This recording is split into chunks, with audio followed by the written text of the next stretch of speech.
Do it and do feeling groovy. Ba-da-da-da-da-da, feeling groovy. Quando eu comecei a aprender Groove, por acaso. Eu trabalhava com o Java 1.6, 1.5 na realidade, e eu tinha que trabalhar com aplicações de engenharia. Eu precisava gerar uma série de equações e eu tinha que trabalhar com a maldita classe Big Decimal e aqueles métodos .edge, etc.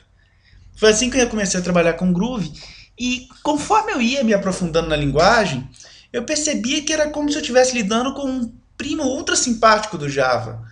Na realidade, conforme eu ia progredindo e eu ia substituindo o Java pelo Groove em alguns projetos, o Java virou para mim, o Groove, quer dizer, virou para mim um Java++.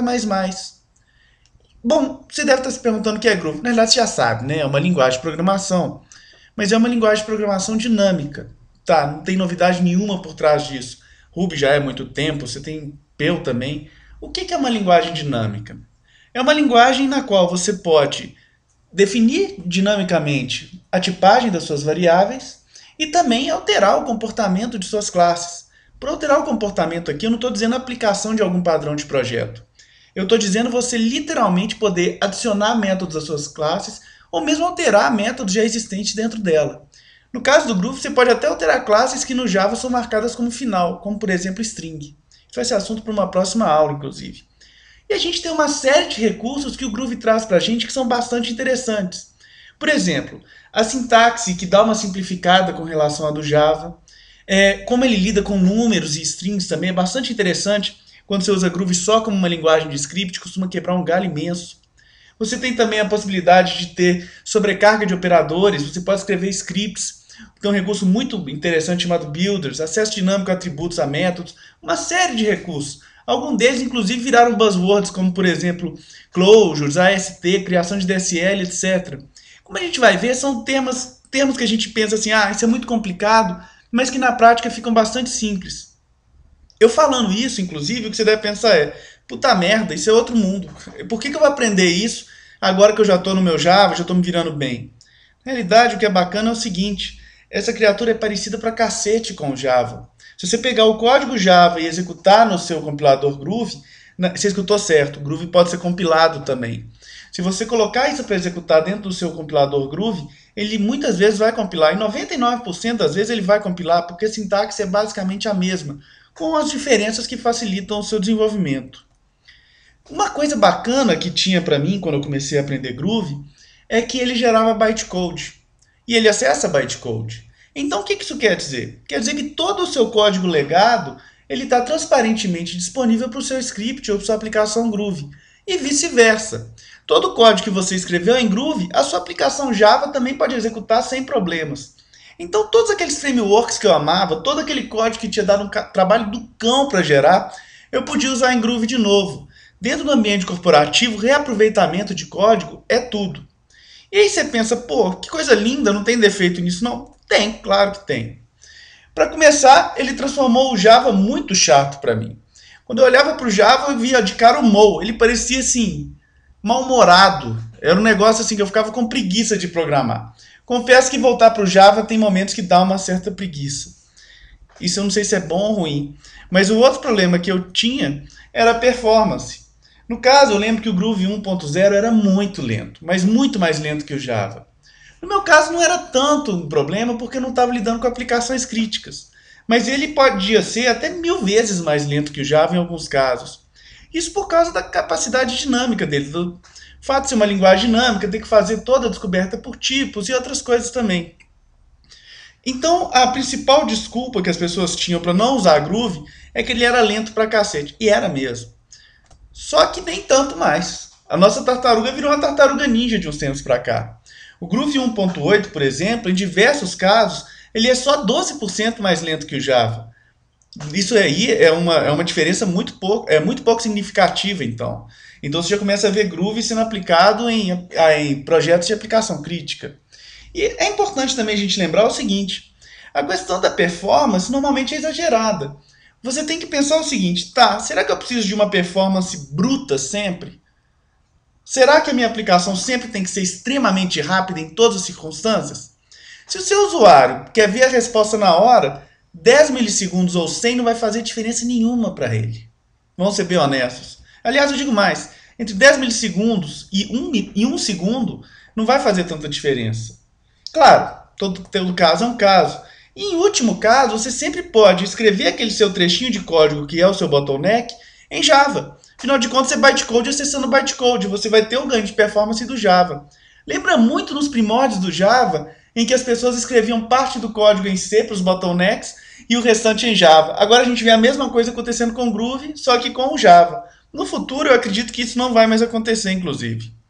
Nesse vídeo, a gente vai ver os seguintes pontos. Primeiro, é como instalar o Groovy. Se você só vai trabalhar com Grails, você pode até pular essa parte, porque o Grails já vem com ele pré-instalado. As principais diferenças sintáticas são muito poucas. As strings no Groovy são uma maneira muito bacana de trabalhar, principalmente se você tem que lidar muito com concatenação de string, que é um troço chato para danar em Java. Eu também vou mostrar aquilo que me levou a procurar o Groovy, que é como que ele trabalha com números de precisão. Você vê que aquela classe Big Decimal horrível virou coisa do passado. E finalmente a gente vai entender o que é essa danada da tipagem dinâmica. Finalizado esse vídeo, a gente passa para próximos vídeos em que eu vou me aprofundar um pouco mais no Groovy. Vou mostrar alguns aspectos que normalmente o pessoal não fala muito a respeito. Sendo assim, vamos lá. Bom, para instalar o Groovy, você tem que acessar o site oficial da linguagem, que é groovy.codehouse.org. Chegando no site, você simplesmente vai encontrar aqui o link para download do Groovy. A última versão é essa 1.8. Bom, quando a gente é redirecionado para o link, você pode escolher qual que vai ser a versão que você vai baixar. Existe o release binário e você também pode baixar um instalador para Windows, que também é muito prático. Eu sempre escolho o release binário porque, sei lá, é uma questão realmente de hábito minha. E aqui a gente vê também que o Groovy 2.0 já está saindo. O Groovy 2.0, inclusive, vai dar outro pulo de performance. Vai ser significativo. E quando eu baixo o release binário, tudo que eu faço é descompactar ele num diretório de minha preferência. No meu caso aqui, eu vou descompactar ele aqui dentro de Groovy 1.8.4. Em seguida, eu adiciono ele também no path do meu sistema, que é opcional também. Eu venho aqui no Windows, venho aqui naquelas configurações avançadas do sistema, e eu costumo adicionar uma variável de ambiente chamada Groovy Home. A minha variável de ambiente Groovy Home aponta para aquele diretório em que eu descompactei o Groovy. Depois, só para facilitar a minha vida, eu costumo também incluir ela dentro do path do meu sistema. Aqui, o diretório bin da Groovy Home, eu adiciono ele no path do sistema. Tendo feito isso, eu posso dizer que o Groovy já está instalado na minha máquina. Claro, eu tenho que ter como pré-requisito o Java instalado na minha máquina. O ideal é você ter o Java 1.5 ou posterior, sempre a última versão é melhor. Para testar a minha instalação, eu venho para o diretório do Groovy, ou então digito no meu class path, venho aqui no bin e executo um comando Groovy qualquer, por exemplo, Groovy, que é o interpretador dele. Executei, deu essa mensagem, Groovy está instalado. Vamos então agora para o nosso próximo passo. Bom, com o Groovy instalado na sua máquina e você incluindo o diretório bin no path do seu sistema, a gente tem acesso aos comandos básicos do Groovy. Eu vou começar por um muito bacana, que é o Groovy Console. Vou adicionar aqui. O Groovy Console ele mostra para a gente o início da diferença do modo de pensar de desenvolvimento relacionado ao Java. O Groovy Console é essa interface simples aqui, em que eu digito comandos aqui dentro e avalio eles em seguida. Então eu posso fazer toda uma série de experimentações usando isso aqui. Na realidade eu conheço casos, e eu inclusive sou um deles, de gente que usa o Groovy Console até como IDE. Muitas vezes é útil quando você tem que desenvolver scripts. Por falar em scripts, você vai perceber de cara a diferença com relação ao Java. Eu não preciso escrever algo como, por exemplo, public class quente, né? E aqui dentro eu colocaria uma coisa assim, um public static void main, chato para danar, void main, string args, né? Para ser o meu ponto de partida do meu código fonte, né? Eu escreveria assim em Java. Isso aqui imprimiria o 39 para mim. Não preciso de nada disso. No caso do Groovy, o que vai acontecer? Ele vai pegar o código que vai estar fora de tudo, vai interpretar como um script e vai, o próprio compilador, pegar esse código, encapsular dentro de um main e gerar uma classe que vai ter um método main relacionado. Então, o que acontece? O Groovy ele é uma linguagem de script. Quando eu chego aqui e executo, ele vai simplesmente fazer exatamente todo aquele código do Java, só que com muito menos código. Se é um script, se eu salvar esse meu script aqui, olha, salvar ele aqui dentro desse diretório curso Grails, source, groove. Salvar ele aqui como testscript.groove. Salvei, fechar meu Groove Console e dentro do mesmo diretório eu posso executar o nosso interpretador Groove, que é o Groove testscript.groove. Aqui vai estar o resultado, ele vai compilar e executar para a gente. Eu também poderia compilar esse código-fonte. Eu poderia chegar aqui e fazer isso, ó, groove c, groove compiler, testscript.groove. E ele geraria um .class para a gente, bonitinho aqui. Aqui o testscript.groove. E aí eu poderia executar ele como eu executaria qualquer classe Java tradicional. Então é aquilo que eu tinha falado, é o bytecode reaproveitado aqui. Voltando para o Groove Console, só de tipo de nota, existe também o Grails Console, que eu vou falar mais para frente, que permite a gente executar o nosso código Groove dentro do nosso contexto de aplicação Grails, mas isso fica para outra aula. Agora vamos falar então das outras diferenças sintáticas. Bom, para começar, no Java eu sempre escrevo algo assim, né? Eu chamo os métodos do println, passo um ponto e vírgula e parênteses. Primeira diferença, ponto e vírgula é opcional. Você só vai incluir ponto e vírgula no Groove quando você tiver mais de um comando na mesma linha. Quer continuar com ponto e vírgula para ir se adaptando à linguagem? Sem problema, vai executar aqui tranquilo. Segunda diferença, parênteses opcionais também. O pessoal que vem de linguagens como Visual Basic, por exemplo, vai se sentir mais à vontade. O parêntese é opcional. Nesse caso, então, não recomendo de maneira alguma você colocar dois comandos na mesma linha, porque pode confundir para danar. Uma diferença interessante é que todos os métodos do System.out, os métodos estáticos, estão disponíveis para você. Então, você não precisa também de System.out. Só isso aqui. Compara com o Olá Mundo tradicional do Java, aquele exemplo babaca, e você vai ver que você tem um código muito mais limpo aqui. Bom, então a gente mostrou três diferenças básicas. Formato de script, ponto e vírgula opcional e parênteses opcionais. Outra diferença interessante é o conceito de verdade. Aqui na realidade não é nenhuma diferença sintática, mas mais semântica. Eu poderia definir uma string assim, olha, valor igual groove. E eu poderia colocar um condicional em Java. Eu faria assim, olha, esse valor diferente de null, imprime para mim, oi. Caso contrário, você vai imprimir para mim, nada a declarar. Beleza, o código que a gente já esperava imprimir um oi aqui. No caso do Groove, eu posso também tirar esse diferente de null. Olha o que acontece. Em Groove, tudo que é diferente de null é verdadeiro. Então, é menos código para você digitar na realidade. Colocando o valor aqui igual a null, olha o que a gente vai obter de resultado. Nada a declarar. Opa, fechei aqui o código sem querer. Esqueci de apagar isso aqui. Nada a declarar. Então, você também pode usar aqui, claro, o valor de verdade tradicional. Você poderia chegar aqui, olha, e colocar boolean valor igual a true. Funciona da mesma forma. É só mais uma possibilidade para que você escreva menos código. Outro ponto muito importante aqui. Em Groove, tudo é um objeto. Vamos supor que eu faça isso. Int número igual a 34.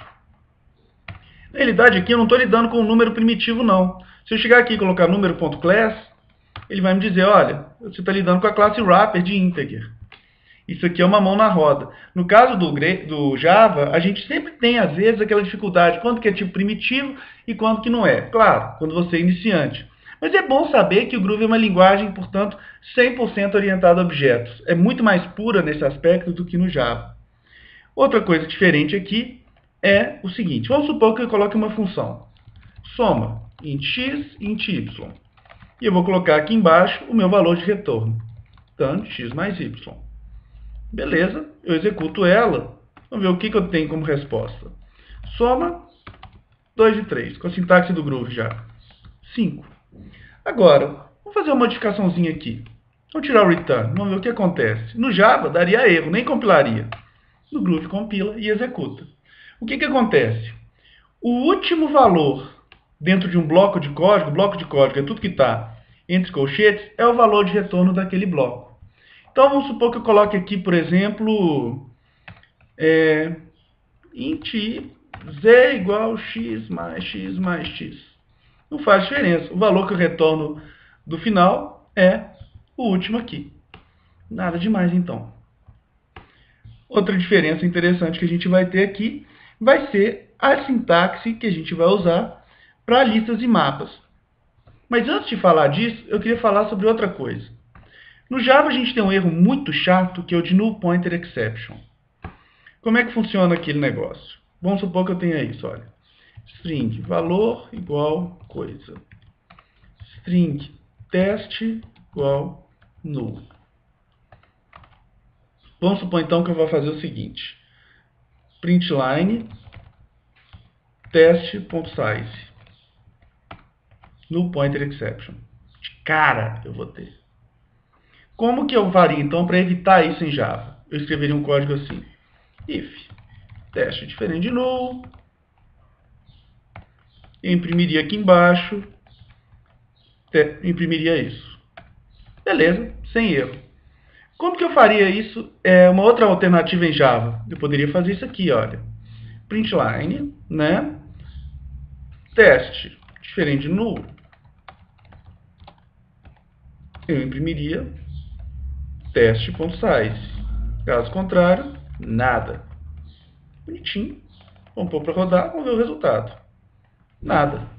Mas eu tenho essa chatice aqui. No Groove, a gente vai ter um operador de nulidade. Eu posso fazer isso aqui, olha. Printline teste.size. Olha o resultado. Não imprime nada. O resultado é null, que foi a última execução. Eu não tenho null pointer exception. Sempre que eu colocar aqui dentro essa variávelzinha aqui, esse operador, eu estou dizendo o seguinte: só executa o que tem para cá se o valor for diferente de null. A gente pode ver isso de uma forma bem mais simples, escrevendo uma classe boba aqui. Escrever a classe class pessoa. String nome, string sobrenome.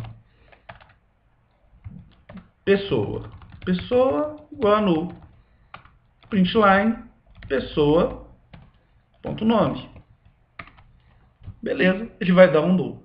E para a gente ficar com isso ainda mais claro, se eu fizer o seguinte: class cidade. String nome. E aqui eu vou colocar um atributo cidade na minha pessoa. Cidade. Então aqui melhorar isso um pouco. Vou fazer minha pessoa ser igual a uma nova pessoa e vou definir alguns atributos dela. Pessoa.nome igual nome. Pessoa.sobrenome igual sobrenome. Printline pessoa.nome. Está aqui o nome que eu passei para a pessoa. Vou colocar um nome decente para ver um exemplo melhor. Está aqui. Agora vamos colocar o nome da cidade. Como que eu faria isso? Pessoa.nome, cidade, nome. Mesma coisa. Vai imprimir null. Se eu definir uma cidade para essa pessoa, pessoa.cidade igual new cidade. Cidade.nome igual nome da cidade. Vamos para executar de novo. Ele vai imprimir para a gente aqui. Opa, eu errei aqui em algum lugar. Ah, claro. Desculpa. Pessoa.cidade.nome. Nome da cidade. Aí você vê esse código que eu escrevi aqui e você entendeu direitinho como é que você evita o null pointer exception usando esse operador. Bacana, né? E você pode colocar ele aqui também, olha, se você quiser uma segurança extra. Tudo isso para você não ter que ficar escrevendo aquele código chato de if, tananã, diferente de null. Agora, você percebeu que eu escrevi umas coisas aqui, tipo pessoa.nome igual a Kiko. Eu estou acessando diretamente aqui a variável nome. Na realidade, não. Aqui está uma outra diferença bacana no Groove, que é o que a gente chama de Groove Beans. O que é um Groove Bean? Sempre que eu declaro uma classe igual eu declarei assim, o Groove, na realidade, está gerando para mim o getter e o setter para cada um dos atributos que eu defini. Então, quando eu executo aqui pessoa.nome igual a Kiko, na realidade, eu estou chamando o método setter do atributo nome. Setter esse que eu posso, inclusive, sobrescrever se eu quiser. Public void setNome. String valor this.nome igual a valor. E para provar que eu estou reescrevendo esse setter, eu faço isso, olha. Setter chamado. Vamos pôr isso para rodar de novo. Aqui. Sobrescrevi o setter. E eu também poderia sobrescrever o getter também. Public string getNome. Eu vou colocar algo na frente. Eu vou retornar para você. Meu nome é mais nome. Imprimir aqui. Pessoa.nome. Olha que legal. Eu estou sobrescrevendo aqui o getter. Isso aqui te poupa um tempo do cão quando você quer executar alguma coisa. Claro, como que eu faria então para acessar diretamente a variável caso eu quisesse? Eu colocaria algo assim, olha, println pessoa.arroba-nome. Agora eu não vou mais imprimir meu nome aqui, vou imprimir só aqui. Beleza, né? Esse é o Groovy Bean. De cara, se você for comparar com o código que você escreveria em Java, você já vai ver a diferença. Vamos escrever aqui um só para você sentir o drama. Você escreveria algo assim: public string getNome, return this.nome, public void setNome, string valor, this.nome igual a valor. E aí você faria a mesma coisa aqui para o sobrenome, return this.sobrenome, public void setNome, set sobrenome, né? Nome, string valor, this.sobrenome igual a valor, igual eu escrevi errado ali. E assim seria para cada uma delas. Public cidade, get cidade, return this.cidade, public void set cidade, string valor, cidade, valor aqui na realidade, valor, this.cidade igual a valor. A diferença é nítida do tanto de código a menos que você precisa escrever. Não é tão grande dificuldade porque IDE faz isso para você. Mas só de saber que você não precisa mandar refatorar, já é uma mãozinha na roda e menos código para você se preocupar. Então, esse é o Groovy Bean, uma outra diferença sintática que a gente tem. Finalmente, vamos falar de outra diferença sintática que parece bobagem, mas que faz uma diferença monstro para a gente. É como a gente vai lidar com lista e com mapa. Em Java, se eu quero criar uma lista, por exemplo, eu faço o seguinte: ArrayList, lista, igual new ArrayList. Lindo.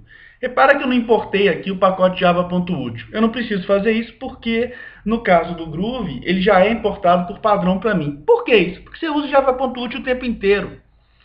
Sempre aquele negócio, se eu uso o tempo inteiro, por que eu tenho que ficar digitando? Aquela regra que eu falei no início. Se é chato no Java, no Groovy tem solução. E aqui, se eu quero adicionar alguma coisa nessa lista, eu faço o seguinte: A, B, e o resultado que eu tenho é esse aqui. Uma lista com 12 strings A e B.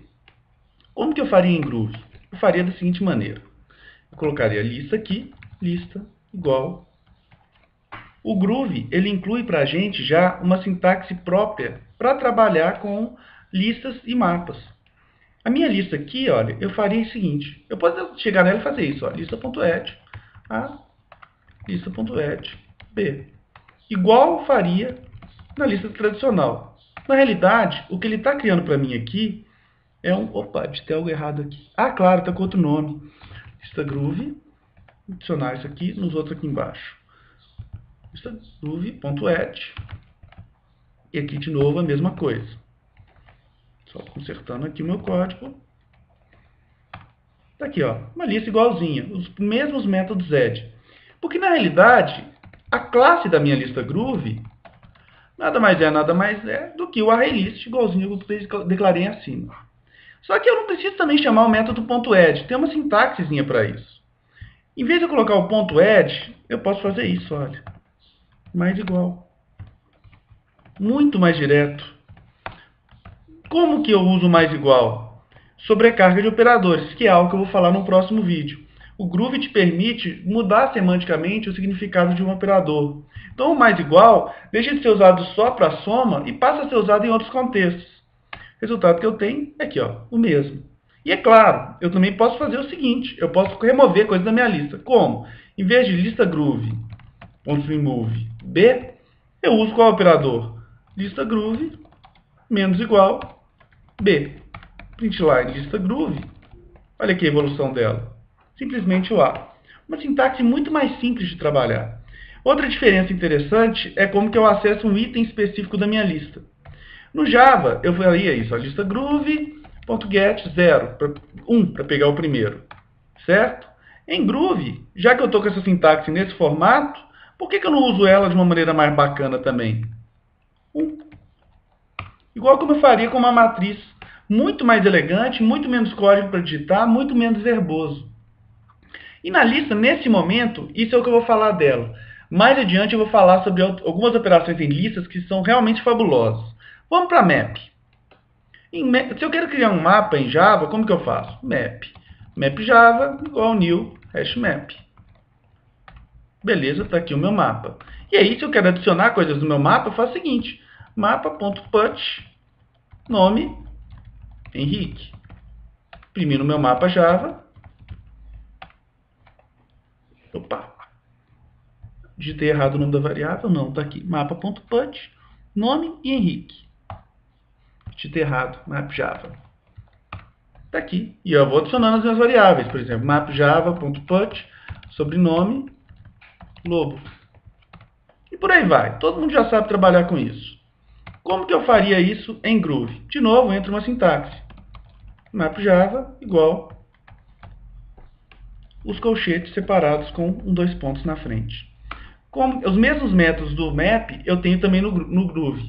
Então eu poderia chamar o put aqui, por exemplo, deixa eu só mudar o nome da variável para evitar o erro de novo. Groove. Poderia fazer mapgroove.put nome Henrique. Mapgroove.put sobrenome Lobo.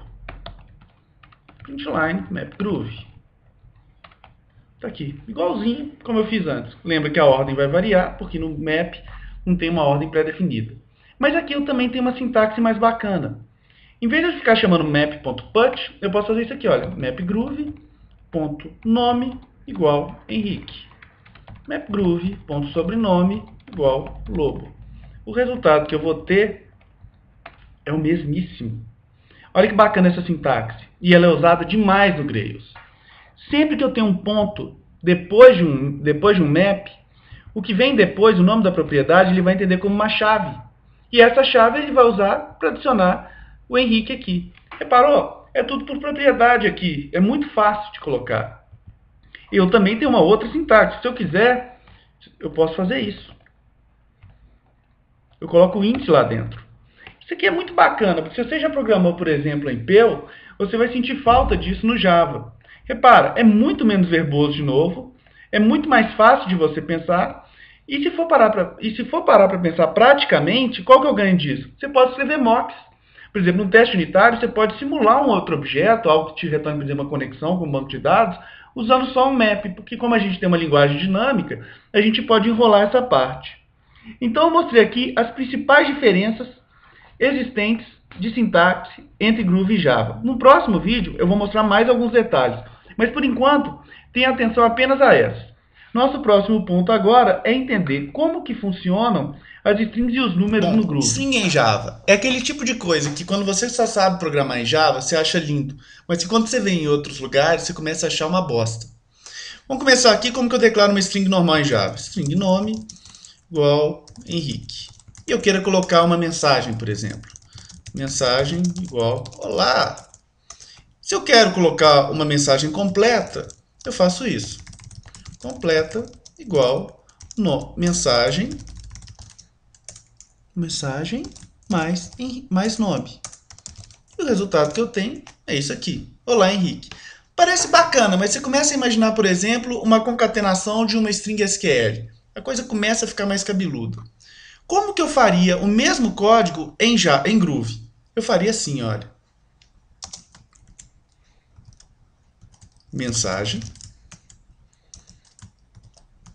Nome. E o resultado que eu tenho é o mesmo. Repara, eu não precisei concatenar string. Isso aqui abre para a gente uma possibilidade interessante, que é a criação de templates. Eu poderia ter, por exemplo, essa classe mensagem, ela passa a ser bobagem. Eu poderia fazer isso aqui, olha. Olá. Como vai você? Tudo bem? Executando. Só aqui já mostra então a primeira diferença. Algo que eu gostaria muito de ter no Java e eu não tenho. Eu evito aqui, eu substituo na realidade a concatenação de strings pela interpolação de strings.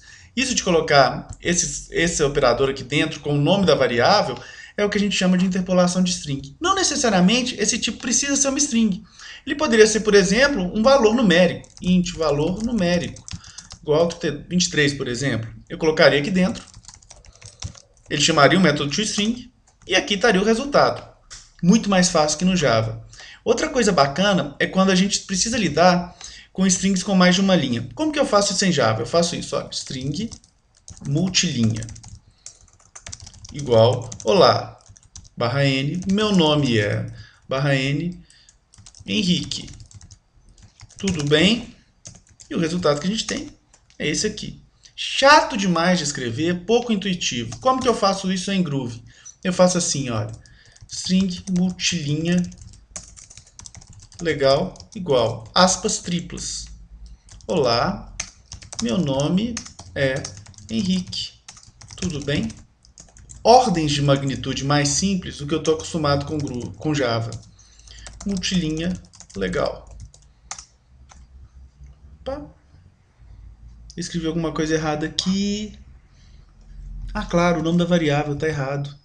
Deixa eu corrigir. Vacilo removido. Está aqui o resultado. Muito mais simples de se trabalhar. E claro, a regra de interpolação de string também se aplica aqui. Int idade igual a 32, por exemplo. Tenho idade anos. Tô velho. Aqui. Então, de cara, é uma mudança muito sutil na linguagem, mas que já vai te dar um ganho de produtividade grande. Isso aqui é usado no Grails direto. E você deve usar isso sempre em comparação ao método Java de trabalhar. String, por incrível que pareça, a única diferença é isso. Eu tenho, na realidade, 3 tipos de strings. Eu também poderia declarar minha string assim, olha. String, aspas, simples, igual o primo pobre. Por que o primo pobre? Porque aqui dentro eu não posso colocar a interpolação de strings, eu não posso ter mais de uma linha. Resumindo, é aquela string do Java, é a string paia.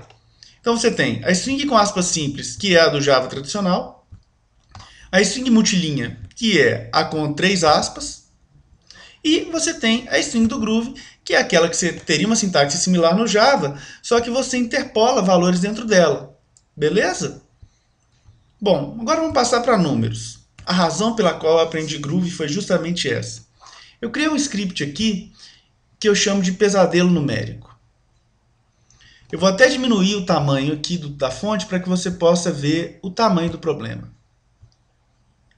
Eu precisava calcular, por exemplo, o delta do Bhaskara. Eu precisava de precisão, eu usava a classe Big Decimal. Então eu escrevi uma função assim, olha, Big Decimal delta, recebendo A, B e C. E eu tinha que escrever algo do tipo, o meu retorno era b.multiply b, para eu ter um b ao quadrado, menos 4 vezes A vezes C.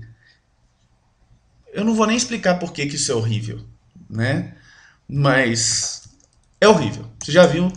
Qualquer um com o mínimo de inteligência percebe que isso é horrível. No Groove, eu tenho o tratamento do valor Big Decimal de uma maneira muito mais natural. Eu simplesmente declarei as minhas variáveis assim, e ele vai retornar para mim com o return opcional a expressão matemática que eu quero. E repara, é o mesmo valor que eu vou ter de resposta. Executando aqui, menos 23. De uma maneira muito mais limpa e muito mais fácil de trabalhar. E eu não sei se você reparou, mas eu declarei com um def a minha função aqui. Bom, isso vai ser assunto para o nosso próximo tópico. Mas antes de chegar lá, vamos brincar um pouquinho com os números. O Groove ele vai detectar qual que é o tipo do número em tempo de execução. Então, se eu faço isso, olha, número igual a 34, e eu vou imprimir a classe aqui, olha, é um integer, porque é pequeno, não tem muita razão. Se eu crescer ele um tantão, ele já vai descobrir que é um long. Se eu crescer ele um pouquinho mais, big integer. E por aí vai. Então, de cara, você não precisa ficar se preocupando com qual tipo de variável que você vai usar. O Groove ele vai usar elas, ele vai definir elas para você em tempo de execução e resolver qualquer tipo de problema também de mudança de tipo. Então, se você estiver trabalhando, por exemplo, com um integer relacionado a um long, você não precisa se preocupar em cometer algum erro aí. O próprio compilador já vai resolver isso para você. E isso, se você trabalha com uma aplicação de engenharia ou matemática, é um boom de performance que o Java até o 7 não te fornecia. No 7 começa a aparecer coisas que melhoram isso, mas mesmo assim não é tão legal quanto no Groove. Bom, eu introduzi aqui esse def, é hora então para a gente passar para o nosso próximo e último tópico dessa aula. Descobrir o que é a tal da tipagem dinâmica. Sobre tipagem dinâmica, o moto é o seguinte: fala como um pato, anda como um pato, é pato. Então, o que acontece? No caso do Groove, eu posso descobrir qual que é o tipo das minhas variáveis em tempo de execução. Eu faço isso usando a palavrinha def. Def, ele me diz o seguinte: olha, tem uma definição de alguma coisa aqui. Eu não sei qual que é o tipo e eu vou descobrir em tempo de execução. Eu descubro a partir do igual aqui.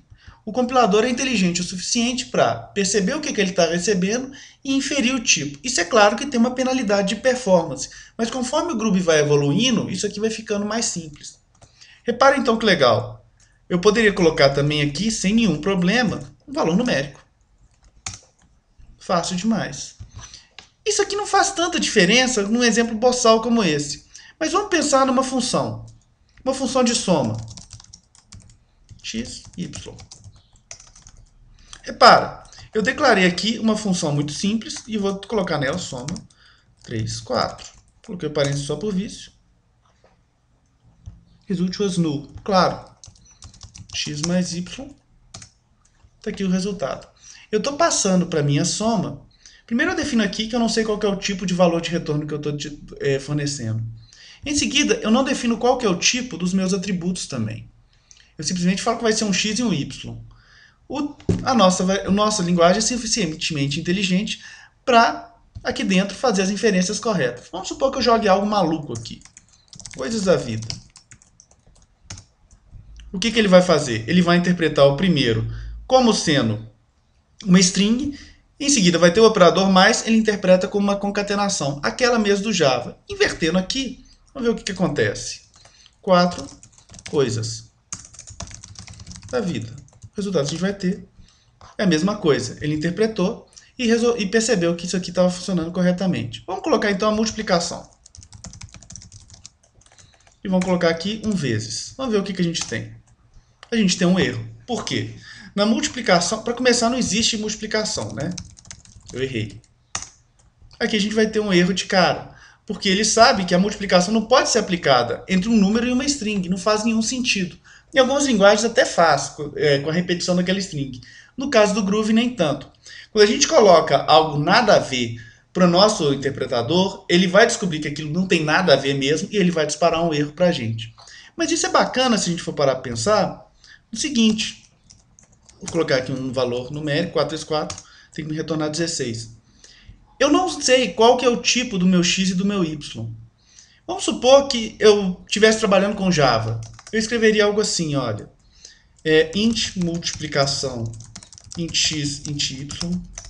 E aqui dentro colocaria o corpo. Depois eu colocaria assim um long multiplicação, long x, long y. E aí depois eu faria um big decimal maldito, né? X, big decimal y. E por aí iria, indefinidamente para todos os tipos que eu mandasse. De cara a gente já vê então aqui um ganho de produtividade monstro, porque você só precisa escrever sua função uma única vez. E isso tem suas vantagens, né? Por exemplo, vamos supor que eu tenha também uma classe. Vou escrever uma classe aqui. Class quente. E dentro dela eu vou definir um método. Um método louco. Não, vou chamar esse método de fale, tá? Ele recebe um valor. Printline, fale. E eu passo aqui mais valor. Concatenando aqui dentro. Igual a gente já sabe como fazer. E eu tenho uma outra classe aqui chamada fria. E dentro dela também tem um método fale.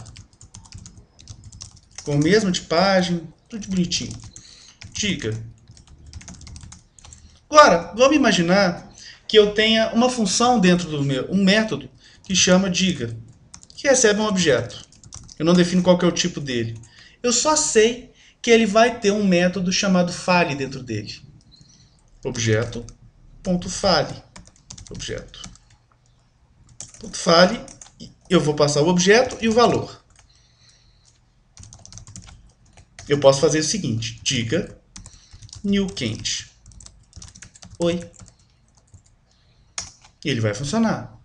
Quente tem um método chamado fale, recebe um valor qualquer e vai imprimir isso aqui. Em seguida, eu vou fazer o meu mesmo método trabalhar com diga new fria. Tchau. Diga tchau. Exatamente o meu método anterior. Qual que é a grande diferença aqui? Se eu estivesse trabalhando em Java, para obter algo chamando um método de objeto puro, se fosse, por exemplo, um object, eu teria de usar no mínimo reflexão para poder fazer isso funcionar.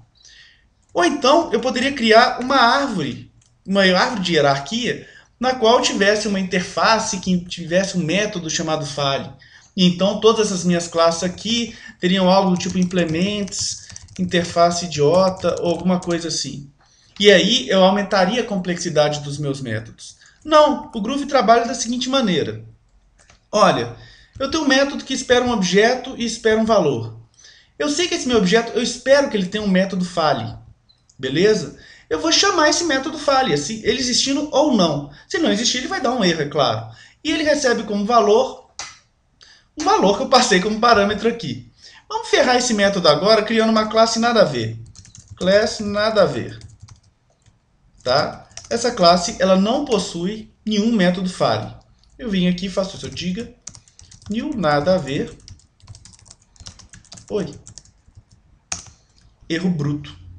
Não existe um método, a classe não existe um método, automaticamente ele vai disparar um erro aqui, de cara. Então, é isso que é a tal da tipagem dinâmica. É você, primeiro, descobrir qual que é o tipo da variável em tempo de execução. Eu mostrei isso para você, primeiro, no caso da gente lidando com números. E segundo, é você esperar a existência de um método dentro de uma classe também. Repara aqui que bacana. Claro, estritamente falando, não é exatamente isso que eu estou dizendo. Mas a ideia geral que você precisa ter nesse momento sobre o dinamismo do Groovy, o dinamismo do Groovy com relação aos tipos e à tipagem é esse. Métodos. Eu descubro se ele não existe em tempo de execução. Uma coisa que você pode pensar aqui é o seguinte. Tá, mas isso aqui vai gerar um inferno para mim, porque eu tenho várias classes do meu código. Como que eu sei se um método existe ou não? Bom, duas coisas. Primeiro, você vai ter que ser organizado. Mas você não vai ter nenhum imbecil dentro do seu projeto que vai ficar criando classes nada a ver lá dentro. Tá bom, eu sei que a criatividade humana não tem limites. Mas esse é o primeiro argumento. O segundo é o seguinte. Vai ser o assunto de uma próxima aula em que eu vou mostrar como que a gente trabalha com interceptação de métodos em Groovy. Eu vou mostrar aqui como que a gente pode expandir as nossas classes com novos métodos, como que a gente pode interceptar chamadas e muito mais. Esse vai ser o assunto da nossa próxima aula. Nessa, a gente terminou vendo primeiro quais que são as diferenças sintáticas básicas entre Groovy e Java. Passamos em seguida para ver como que funcionam as strings e os números. Com isso eu consegui mostrar para você, dando uma iniciativazinha no número, como que funciona a tipagem dinâmica. E finalizando, nesse vídeo eu mostrei para você também como que a gente trabalha com o aspecto dinâmico da linguagem Groovy, ou seja, como que funciona o método pato. Só para lembrar de novo, anda como um pato, fala como um pato, é um pato. Exatamente o que a gente está aqui, olha. Recebi um objeto, eu espero que ele seja um pato. Todo pato fala, todo pato tem uma função com esse valor. Agiu como eu queria? Agiu, é um pato. É um pato no primeiro caso, é um pato no segundo caso. Terceiro caso, é um pato maldito que tem nada a ver com a história. Agora você entendeu o que é a tipagem dinâmica. Espero que vocês tenham gostado. Até o próximo vídeo. Finalmente, a pergunta é, aonde você vai pegar esse código-fonte que eu escrevi? Eu estou disponibilizando tudo aqui no GitHub mesmo. Chama aí texto curso Grails. O endereço é esse aqui que está no slide. Falando um pouquinho sobre a estrutura desse nosso repositório, ele é bastante simples. No diretório docs, eu estou salvando todas as informações que eu gero como documentação do sistema. Então, todos os slides estão presentes aqui. informação sobre esse diretório, eu digo quais que são os programas que eu uso para gerar os arquivos, e aqui está também o nosso arquivinho que diz como instalar o Grails dentro do Linux ou do Mac. Dentro do diretório lib eu estou salvando bibliotecas que eu posso usar no transcorrer do curso, e finalmente, dentro do source está o código-fonte que eu vou desenvolvendo no transcorrer das aulas. Nos commits eu incluo também aonde que o nosso código-fonte está. Por exemplo, se você vier aqui e baixar só no ponto live coding da primeira aula, você já vai pegar de cara o código-fonte tal como ele estava quando eu terminei o vídeo. Então é isso, aguardo vocês na nossa próxima aula. Muito obrigado.